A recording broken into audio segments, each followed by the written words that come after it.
Magnus Carlsen has been the world #1 since July 2011. Peak rating 2,882, the highest in human history. A 125-game unbeaten streak in classical chess. The man does not lose, and when he does lose, he resigns. Grandmasters at his level shake hands before the king actually falls. So getting Magnus checkmated on the board, that's not a loss. That's a collector's item. Today, I've got 4 of them. 4 games where Magnus Carlsen, the 5-time world champion, was actually, literally, on the board mated. And we're starting with the rarest pattern in the entire game of chess. Game 1, January 5th, 2023. 3-minute blitz on chess.com. John Ludwig Hammer with the white pieces, Norwegian Grandmaster, Magnus's former second, the guy who helped him prepare for the Anand World Championship match, versus Magnus Carlsen with the black pieces playing the modern defense. Now, if you don't know Hammer, he's a strong GM, rated in the high 2600s, but he is not a super GM. He's the guy you call when you need someone to drill Najdorf lines with you at 3 in the morning. Magnus plays his modern, fianchettos the bishop. The position gets weird the way the modern always does. White pushes the center. Black sets up that hyper-modern counterpunch. And then around move 25, Magnus pushes his f-pawn 2 squares forward. The standard break, completely normal idea. Except, Hammer had a pawn on e5, sitting and waiting, and the f-pawn just walked right past it, en passant. Pawn takes pawn in passing. And when Hammer plays the en passant capture on the 26th move, the pawn captures, lands on f6, and it is checkmate. Checkmate by en passant against the world #1 in a real game. Let me explain why this is absurd. En passant happens in maybe 3% of master games. En passant checkmate is so rare, there are entire databases dedicated to cataloging them, and there are fewer than 100 examples in serious play across all of chess history. Against a reigning world #1, this might be the only one, Hammer tweeted afterwards, and I quote, "This is on his verified account that same night. I just beat Magnus with an en passant checkmate. I just peaked, considering retirement." The lesson, write this down. When you push a pawn 2 squares past an enemy pawn, even in blitz, even on autopilot, even when you're Magnus Carlsen, look at the diagonal first. The rule exists for a reason, and the reason just made it the world champion. Game 2. And this one I still don't fully believe happened. November 2017, chess.com speed, chess championship semifinal. Alexander Grishuk with the white pieces versus Magnus Carlsen with the black pieces. But here's the twist. This is the chess 960 portion of the match, also known as Fischer Random. Bobby Fischer's variant, where the back rank is shuffled into one of 960 starting positions, and you have to figure out everything. Development, king safety, where your pieces even want to go, over the board, with no theory, no preparation, just raw chess understanding, which, by the way, is exactly the kind of chess Magnus is supposed to dominate. The man is a positional cyborg. Take theory away, and he gets stronger, not weaker. Grishuk, meanwhile, and I love Sasha, he's one of the funniest GMs on the circuit. World-class blitz player, world-class poker player, world-class at being late to his own games. Grishuk is no slouch in chess 960 either, but on paper, Magnus should be favored. The position gets sharp. Both kings still on the back rank, both sides maneuvering, and Magnus is calculating an attack on the white king. He sees a tactic, he plays it. Now here's where you need to know one specific rule about chess 960. When you castle in Fischer Random, the king and rook end up on the same squares they would in normal chess. King on g1 or c1, rook on f1 or d1. Doesn't matter where they started, they teleport to the standard castle position, which means a rook can sometimes castle to a square that delivers check, or worse, even from a starting square that didn't look threatening. Magnus forgets this. He's looking at the white king, he's counting attackers, he doesn't see that white's rook, sitting innocently on a weird starting square, can castle directly into the position. Grishuk castles. The rook teleports. It is check. It is also mate. The king has nowhere to go.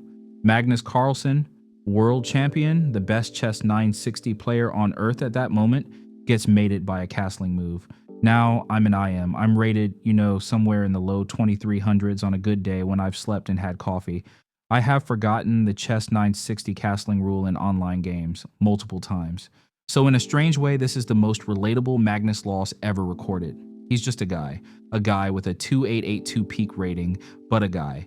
The lesson in Chess 960, before you commit to any king attack calculation, ask yourself where the enemy rook lands if it castles, because in Fisher Random, the rook is allowed to come to you. Quick thing, if you like this kind of deep dive on specific famous player losses, I've got a full chapter in my opening book on the exact modern defense structure Magnus walked into in Game 1. Links in the description, no pressure. Back to the chess. Game 3. Same match. Same November, 2017 Speed Chess Semifinal against Grishuk. Because the Chess 960 castling mate wasn't the only time Magnus got cooked in this match, there was an earlier Chess 960 game, and this is the one chess.com officially flagged as, quote, the bigger blunder. Carlsen with the white pieces this time, Grishuk with black, another randomized starting position. Magnus is, frankly, having a rough chess 960 day. He's not finding his usual rhythm. The pieces are in weird places, the clock is ticking, and he's relying on intuition, which, when you're Magnus, is usually enough. Usually. The middle game develops, both sides maneuver, and somewhere around the transition into the end game, Magnus is just slightly worse but holding. This is a position any 2700 Grandmaster draws 99 times out of 100. Then Magnus hangs his queen, just drops it. One move, queen attacked, queen not defended, queen gone. Now the queen blunder by itself isn't even the headline. Strong players hang pieces in 3-minute games. It happens. Magnus is now objectively losing, but the position is so simplified that with Grishuk's clock also low, Magnus might still steal half a point. He might swindle. He's the best swindler in the history of chess. And then the very next move, in a position where the engine actually evaluates the game as drawable with best defense, Magnus allows mate in one, mate in one. Grishuk doesn't even need to find anything clever. He just plays the move. The king has no squares. Game over. 2 blunders in 2 moves, the queen and then the mate. Chess.com's recap of the match said the second blunder was bigger than the first, and they were right, because hanging your queen is a tactical mistake, but allowing mate in one when you're still drawing is a complete loss of board awareness. It's the kind of thing that happens when you're tilted, when the previous game is still in your head, when you're playing Chess 960 against a guy who you know is going to keep punishing every mistake. The lesson here is the harshest one in the video. After you blunder, the most dangerous move you'll ever make is the very next one. Reset, breathe. Look at every check, every threat, every legal move your opponent has, especially the mate in one, Even Magnus forgets to do this. That's why this loss made it onto the list. Game 4. We're still in the same nightmare November 2017 speed chess match because Grishuk wasn't done. Alexander Grishuk, white pieces, Magnus Carlsen, black, and this one isn't Chess 960. This is regular chess, standard starting position. The portion of the match where Magnus is supposed to come back, where he's supposed to remind everyone why he's the world champion. Grishuk plays, and I love this, Grishuk plays the Evans Gambit. The Evans Gambit. The opening Paul Morphy was crushing people with in 1858. The opening you learn when you're 9 years old at chess camp. Bishop to c4 on the 4th move, pawn to b4 on the 5th, sacrifice the b pawn, gain a tempo on the bishop, blast open the center, and pray against the world. Number 1 in a serious money speed match with the bracket on the line. This is the chess equivalent of showing up to an MMA title fight and throwing a spinning heel kick on the opening bell. And the absurd thing is, it works. Magnus accepts the gambit. Of course he does. He's Magnus. The position gets sharp. White has the bishop pair. White has the open lines. White has the development. Magnus is defending, and he's defending well, but the clock is bleeding, and Grishuk is, again, world class in this format. Move by move, Magnus gives back small concessions. A weak square here, a misplaced knight there, nothing catastrophic, just slightly worse, slightly worse, slightly worse. And then Magnus, trying to untangle, walks his king 1 square too far. Grishuk sees it. Of course he sees it. He's a 2750 blitz player who just baited the world champion into a 170-year-old gambit and won the opening battle. He plays the move. Check. The king has 1 legal square. Grishuk follows up. Checkmate. The protagonist of this video is Magnus, but the protagonist of this game is Alexander Grishuk. 3 wins in 1 match against Magnus Carlsen.